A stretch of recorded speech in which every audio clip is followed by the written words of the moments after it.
প্রতি বছরই আমাদের একটা ফ্যামিলি গেট টুগেদার মতো হয়। প্রতিবার সেটা হয় আমার বড় দিদির বাড়িতে, মানে আমার বড় পিসির বড় মেয়ের বাড়িতে। কিন্তু এবারের যে গেট টুগেদারটা সেটা হয়েছিল নসিপুর খালধার থেকে ভান্ডারদহের দিকে যেতে চড়ুইভাতি বলে একটা পিকনিক স্পট আছে সেখানে।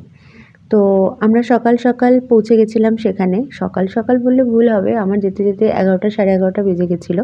পিকনিক স্পটটা বেশ বড়, ওখানে প্রায় 30টা ফ্যামিলি পিকনিক করছিল একসঙ্গে। বেশ মজা করে দিনটা কাটালাম, সব ভাই বোনেরা একসঙ্গে হলে যা হয় আর কি। তবে আমার বোন ছিল না, ওর এক্সাম চলছিল, একটুখানি খারাপ লাগছিল ওকে ছাড়া আসলে আমি কোথাও যাই না, তোমরা দেখেইছো।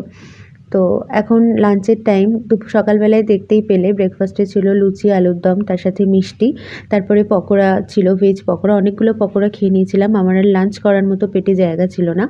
আর দুপুরের লাঞ্চে হচ্ছে ডাল, তার সাথে ফুলকপি আলুর তরকারি, চিকেন ছিল, মিষ্টি, পাঁপড়, রসগোল্লা।